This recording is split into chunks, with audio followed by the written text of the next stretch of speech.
recess. Now it's the opportunity for the defense to proceed with their opening statement. Mr. Claudia, you may proceed.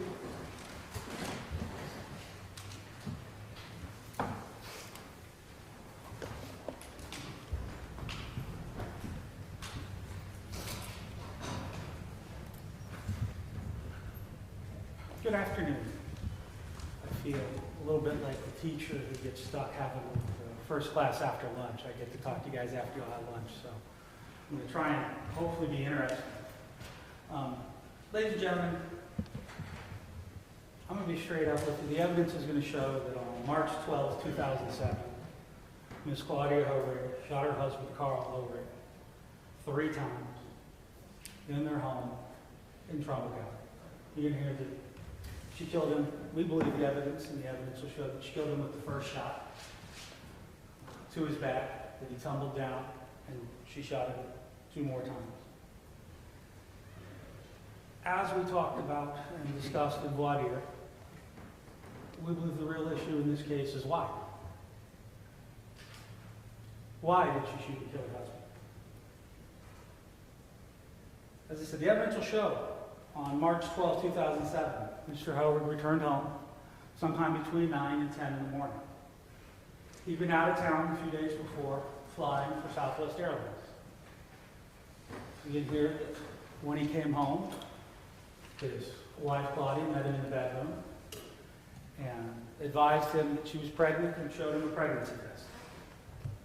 Now, you'll hear from many couples, while this may be a moment of great joy and happiness, for the Hoerigs, it was the direct opposite. You can hear from Mrs. Hoerig that her husband told her, "I don't care if you're pregnant, you're not having this baby, I don't want a child." To which you're going to hear her say, "Why? Why don't you want the child?" She's going to tell you Mr. Hoerig told her, "My 18-year-old daughter's pregnant, and I'm going to take her child and raise her child so that my daughter could go to college." You can hear Mrs. Hoerig tell you that she told him that she would go ahead and move back to New York and have the child there. She's going to tell you that she told him, or he told her, that "You don't understand. I don't want the child." She's going to say, "Well, I will raise it and pay for it myself." She's going to tell you that he told her, "You don't understand. I don't want to have the child. I don't want you coming back in the future and getting child support for me. I have to raise my grandchild." You're going to hear that Ms. Hoerig told him that she wasn't going to have an abortion, she was going to have this child. And Mr. Hoerig told her, "We'll finish this argument later, I want to go have a shower." She's going to tell you, the evidence will be that he went into the bedroom, she left, he went in and took a shower. You hear that he was in there about an hour. You hear during that time that Hoerig was visibly upset, anxious. You can hear from her that she found a bottle of alcohol they brought back from Brazil. You can hear she started drinking. You can hear evidence and see photographs from the crime scene that the house, empty bottle of alcohol was found in the house on the bed. You can hear from Mrs. Hoerig that she continued to think and be upset. Their mind wandered to the 357 that she had purchased just a few days before. You can hear from Mrs. Hoerig that the 357 was sitting in the bedroom in the small closet you saw. You can hear and see photographs of the device that I'm going to call a suicide ring that she had built to hold the gun so that she could kill herself. Because when you hear all that evidence, you'll hear evidence from her and her testimony and her recorded testimony that she decided the way to get Mr. Hoerig to talk to her was to take the gun and stand outside the door so that when he opened the door to the bedroom, he saw her with a gun in his hand. You're going to hear that she did that in that small little landing that you stood on earlier today in that house. You're going to hear from her that there was indication she wanted to talk with him. They wanted to talk about this. You can hear that a small struggle ensued while he attempted to get the firearm from her. She fell down, at which point he told her, "That's a good idea. just do me a favor, wait till I'm out of here, go down to the basement and do it so you don't get blood all over my paintings. You're going to see pictures of his paintings that he had. You hear Ms. Hoerig's statement. At that point, he's walking down that very small little stairwell. That he's a couple of steps down the stairwell. That he has his shoes on, that they're untied. You hear from Mrs. Hoerig. At that point, enraged, she stood up, fired the first shot, striking him in the back. You can hear her say that I knew that that shot killed him because he went limp. His leg buckled under him, and he stumbled down the last couple of steps, falling as he lay. His shoes came off. She says at that point that she thought she fired 2 more times at him. You can hear from the evidence that there were a total of 5 shots. The shot that killed him, and then 3 shots that were fired from about the same location based upon the trajectory. 2 of which missed and were on the floor.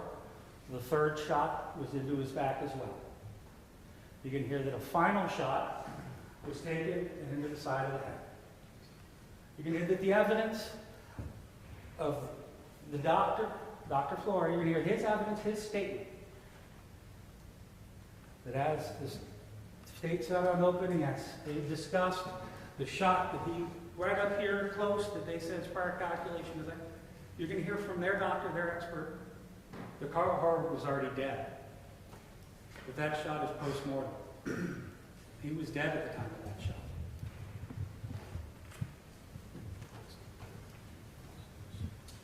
You heard from the state that shot, the shot to the back, the non-fatal shot, laid him out and incapacitated. And you can hear from their own expert that that shot was not incapacitated. Ladies and gentlemen, that's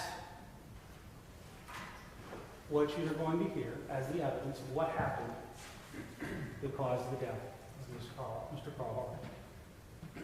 Going back to the why, we need to start back with the beginning of the relationship.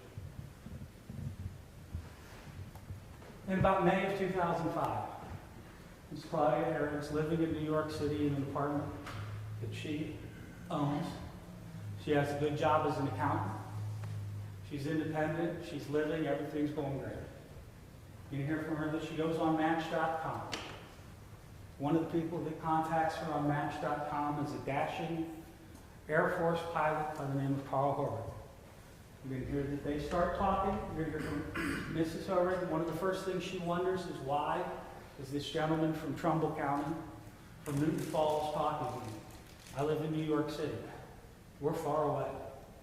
You can hear her tell you that he said, I have the ability to move around and be different places. I'll come to New York. You can hear that he tells her, in fact, I'll be there tomorrow. And you can hear from Mrs. Hoerig that, true to his word, the very next day he shows up on her door. You can hear in her own words that here was this dashing airline pilot in tight-fitting leather pants at her door just as she'd promised.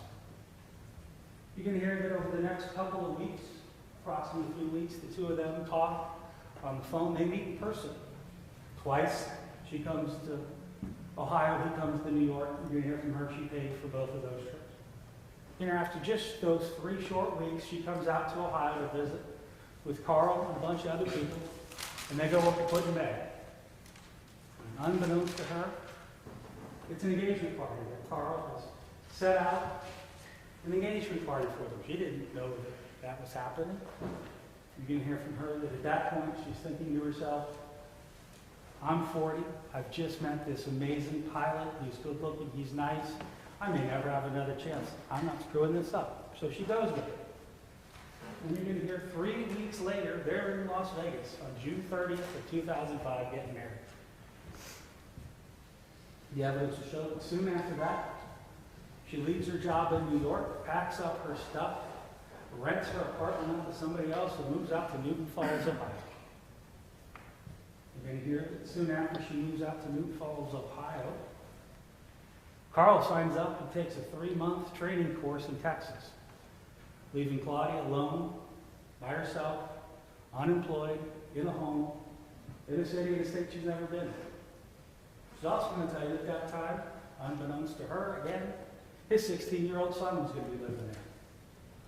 You hear from Ms. Hoerig. She spent about the next 3 months taking care of his kid, paying bills, in his house with him gone. You can hear she said it was a rocky start to their marriage. It's a bad way to start. You hear from Mrs. Hoerig that however things got better, she found a job as an accountant in Ohio. She lived in Newton Falls. They slowly began to work and get things better between the two of them. You can hear from her that his schedule was difficult. He's gone 3 days at a time, flying, back for a day. But they're working on it. Things are going well. And then you're going to hear from her the unexpected happened. She became pregnant for the first time. You can hear from her that when she and Carl first started dating and getting together, she didn't think she could get pregnant. But lo and behold, you're going to hear from her she did. And you're going to hear from her this was the first time Carl expressed to her that he didn't want children. He wanted no part of children, and he wanted to get her an abortion. Yeah, from Ms. Hoerig, she didn't want that, didn't like that idea, and then she had a miscarriage. You're going to hear sometime later a second unexpected pregnancy with the same results, a miscarriage. You can hear at this point the marriage is difficult and on the rocks. All in all, it only lasted 2 years, and they're trying to make it work. You can hear from Ms. Hoerig that after the second miscarriage, she started to suffer anxiety and depression. All she had at that point was her job. She has a husband flying in and out of town. No real friends in the area. You can hear that goes on for a while until we reach kind of a tipping point in February of 2007. You can hear all the parties realize marriage was not good. Things were not going well. They were discussing separation. And you can hear that on February 7th, 2007, just a little over a month before Carl's death, Claudia Hoerig took an entire bottle of sleeping pills, called people in New York, told them she'd taken poison, told Carl she'd taken poison, got in her Nissan Altima and drove off the road to kill herself. You can hear there was a 911 call. Subsequently, Ms. Hoerig is involved in an accident, drives into a pole, is taken to the hospital, and subsequently admitted to St. Joseph's Medical Center on a psychiatric hold where she spends the next 8 days because she's a danger to herself. You can hear Carl comes and sees her at various times. You're going to hear that one of the things that's discussed in that is that Claudia had just recently attempted suicide by trying to shoot herself. So you're going to hear Carl decided he better lock up and hide the firearms. You're going to hear eventually she's released after her 8-day stay and goes back to the house. You're going to hear because of the issues she's had and the issues she was having, she loses her job. So now we're at the end of May. Claudia's home, suffering from anxiety, depression, in the mental state where she's attempted suicide. And she's home alone because Carl has decided to resume flying. He's flying in and out of town. You can hear that beginning in early March, Claudia starts to decide she's going to kill herself again. You can hear that on March 10, 2007. She's decided she's going to try and do it again. You can hear from her that she researched all sorts of ways to kill yourself, all type about the best way to kill yourself, and decided that shooting yourself was the best option. You can hear that on March 10th, she goes to the bank, takes out the majority of her money, separate bank accounts. Neither person's bank accounts overlapped. 100% her money, $9,900, and wires it to her father in Brazil. You can hear her tell her, I wired in the $9,900 because I wanted my family to have it in Brazil because I was going to kill myself. You hear that she goes to Slug Masters and starts asking questions about guns and firearms and ends up buying a .357 Magnum, in part based upon the advice she got. You can hear that she goes to the Warren shooting range, practice her shot shooting. She knew both of these locations from her husband, Carl. These were places that he'd actually taken her. She goes there and is shooting, and the individual there you can hear tells her that she really doesn't want a 347 or 357. She wants 45. It's better for all the purposes. Ladies and gentlemen, you'll hear the evidence that she filled out. You'll see she filled out all the paperwork, all set to buy the 45, except she's got no money in the account because she had sent $9,900 to her family. So she says to the individual, I'm going to come back Monday and buy this. Monday afternoon, I'm going to come back and buy this 45. After that, she goes, you're going to hear to Gander Mountain, where she buys 357 Magnum and 45 caliber ammunition. You hear that she goes home, and then you're going to hear about the night of the 11th, that on March 11th, the night before her husband died, she's home alone on her computer searching 357 and suicide. Gun suicides. Gun deaths. For hours.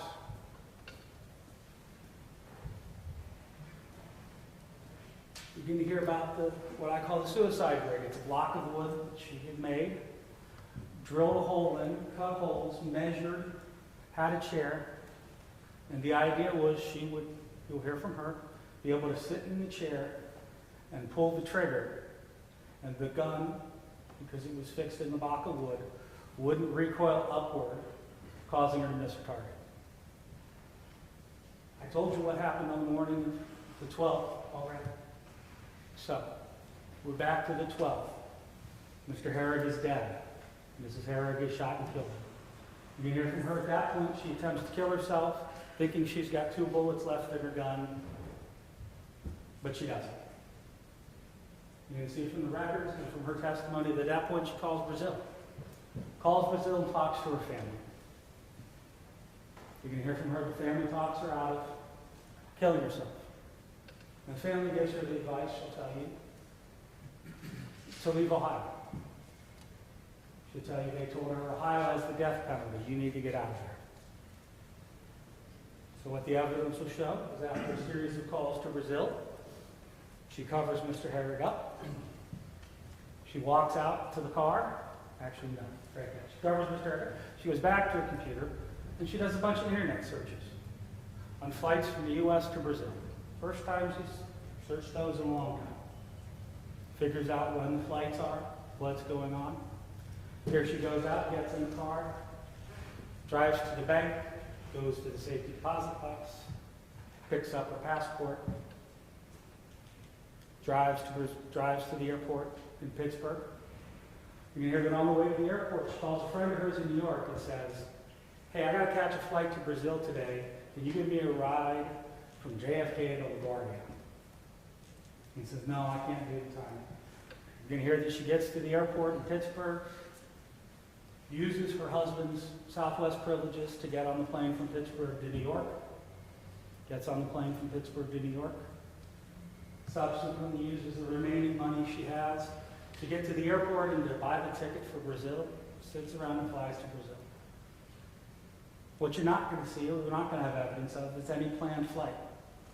You can hear that she left behind almost 1,000 items of personal clothing, 70 pairs of shoes,